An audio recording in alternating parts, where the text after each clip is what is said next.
Assalamualaikum warahmatullahi wabarakatuh. Salam sejahtera untuk para sahabat semuanya. Semoga para sahabat semua selalu dalam perlindungan Allah Subhanahu wa taala dan selalu dilancarkan dalam segala urusan-urusannya. Amin ya robbal alamin.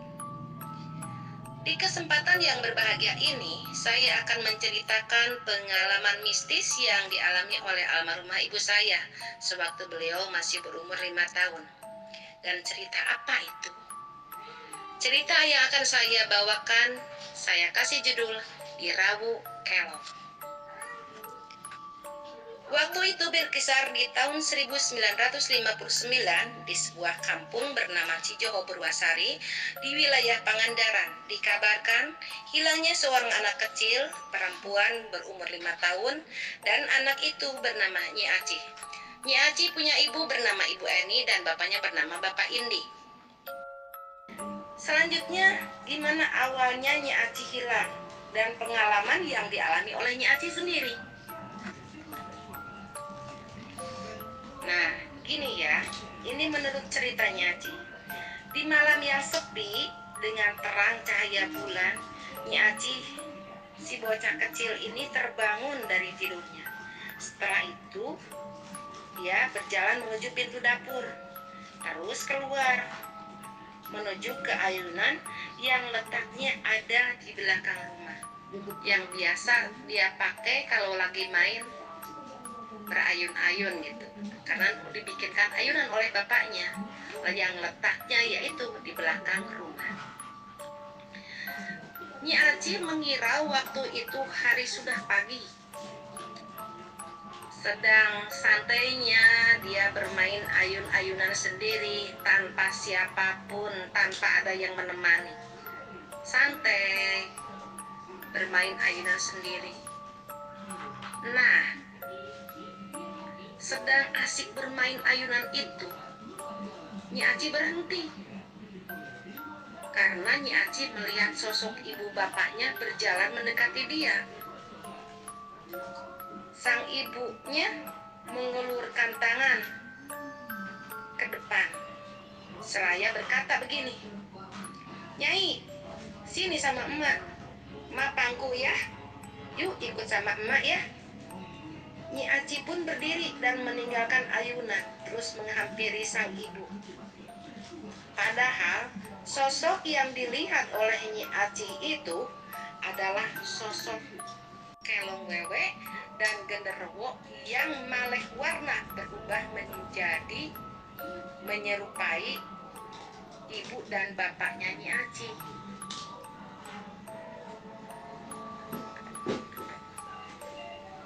Nyi Acih pun dipangku oleh sosok yang menyerupai ibunya. Nyi Acih diayun-ambing, rambut dan kepalanya dielus-elus, hingga Nyi Acih pun pules tertidur dan tidak merasakan apa-apa. Dalam waktu 3 hari 3 malam, tanpa disadari oleh Nyi Acih, makhluk kelong wewe yang telah berubah wujud menjadi ibunya Nyi Acih itu membawa Nyi Acih ke sana kemari, dari pohon yang satu ke pohon yang lain, dari bukit yang satu ke bukit yang lain, selama 3 hari 3 malam. Dan di malam yang ketiga, Nyi Acih terbangun. Kan tidur pules no, dipangku sama yang dia rasa, yang dia lihat itu emaknya, padahal bukan. Nah, lagi pules tidur, dia itu terbangun. Dia merasa perutnya lapar. Nyi Acih pun bilang ke makhluk yang berwujud ibunya itu, "Nah, Nyai lapar, pingin mamam," gitu. Sambil memeluk si kecil Acih, makhluk itu pun berkata, "Nyai, kalau makan launya sama apa?"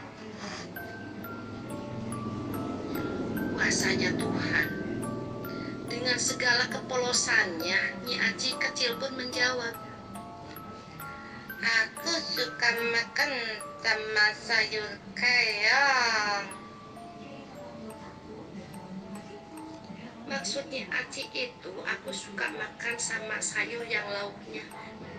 Suka makan nasi yang sayurnya itu sayur keong, keong sawah maksudnya.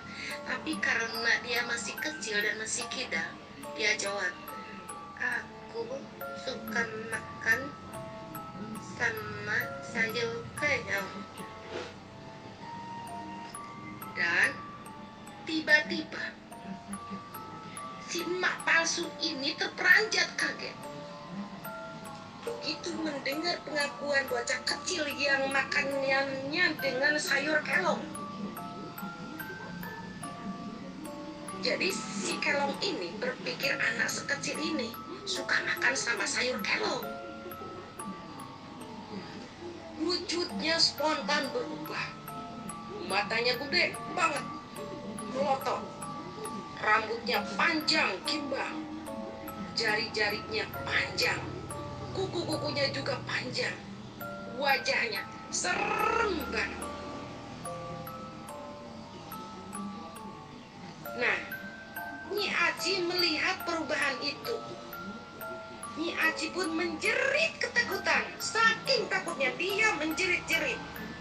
Dan si makhluk yang menyeramkan itu pun takut karena apa? Karena ternyata si Nyi Aji ini suka makan sayur kelong. Dalam spontan, si bocah kecil itu dilepaskan dari pelukannya. Dan dibuangnya Nyi Aji begitu saja.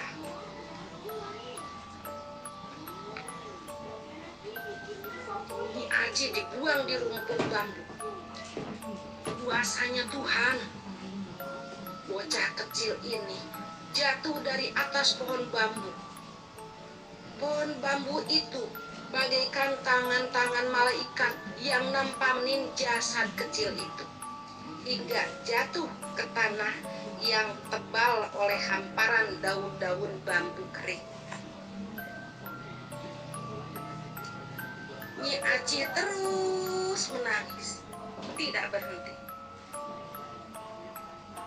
Dalam benaknya teringat sosok yang mengerikan, yang menyeramkan. Dan dia pun ingat kepada ibu bapaknya. Dia bingung sendiri. Dia tidak bisa melakukan apa-apa, hanya dengan menangis hingga suaranya mengecil. Kira-kira waktu jam 8 pagi. Matahari udah mulai masuk ke itu hutan. Masuk dari celah-celah dedaunan. Udah terang. Datanglah seorang pencari kayu bakar. Datang ke itu hutan. Dia namanya Mang Saleh. Ketika sedang mengumpulkan kayu kering, samar-samar dia mendengar suara anak kecil menangis. Dia kaget. Terus dia dengerin. Takutnya salah dengar. Dalam pikirnya, masa sepagi begini kok ada anak kecil nangis? Anak siapa? Apakah suara setan? Begitu dalam benak Mang Saleh. Karena yang menangis itu tidak berhenti. Akhirnya Mang Saleh dengan memberanikan diri, dia berkata begini, "Hei, bocah yang lagi nangis, jika kamu manusia, aku minta hentikan tangisanmu. Jika kamu makhluk halus, aing hampura, aku minta maaf. jika keberadaanku di sini mengganggumu. Saleh pun mendekati sumber suara tangisan yang tadi dia dengar. Dan sumber suara itu berasal dari rumpun bambu. Mang Saleh pun kaget bukan kepalang. Dia terkejut dengan apa yang dia lihat. Satu sosok anak kecil sedang berbaring lemas beralaskan hamparan daun-daun bambu kering. Nampak olehnya bocah kecil itu terseduh-seduh, wajahnya pucat pasi. Dan Nyi Acih si bocah kecil ini menoleh ke arah Mang Saleh penuh tatap harap. Mang Saleh pun mendekati Nyi Acih dan hendak memangku itu bocah. Tapi apa yang terjadi? Tubuh kecil itu licin berlumur lendir seperti belut, hingga tak bisa untuk dipangku. Di situ Mang Saleh berinisiatif. Dia naik ke pohon jati, mengambil daun-daun jati yang ada di sekitarnya. Mang Saleh membuka baju yang dia pakai untuk menyelimuti badan kecilnya Acih.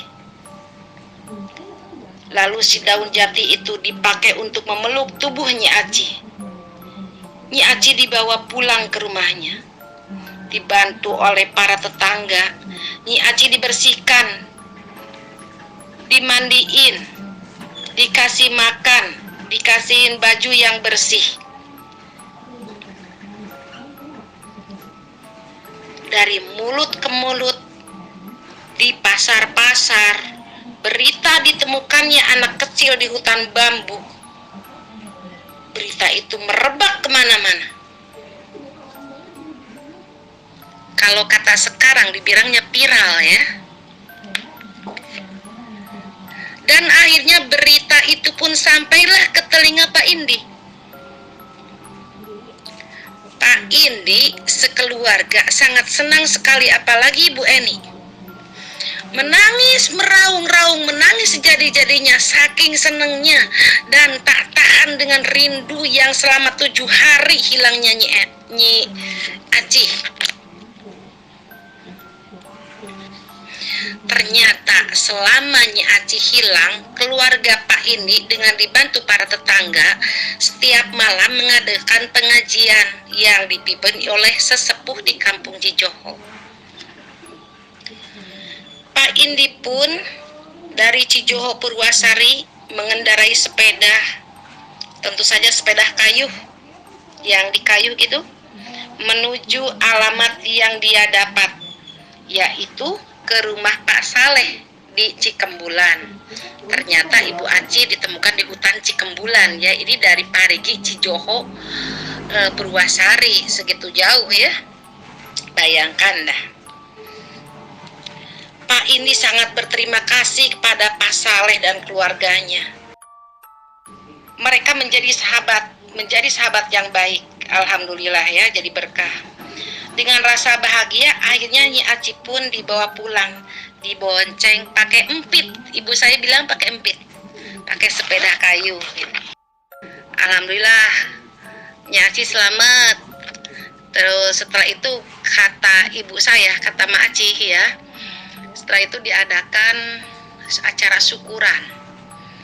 Dari situ kedatangan Nyi Acih kecil itu disambut oleh Ibu Eni, oleh keluarga, oleh tetangga, oleh kerabat dekat, kerabat jauh pada datang. Itu terus berdatangan. Jadi mengadakan acara syukuran. Bapak Indi sama Ibu Eni sekeluarga bersyukur pada Allah Subhanahu wa Ta'ala atas telah ditemukannya anak tercinta. Alhamdulillah wa syukurillah wa nikmatillah.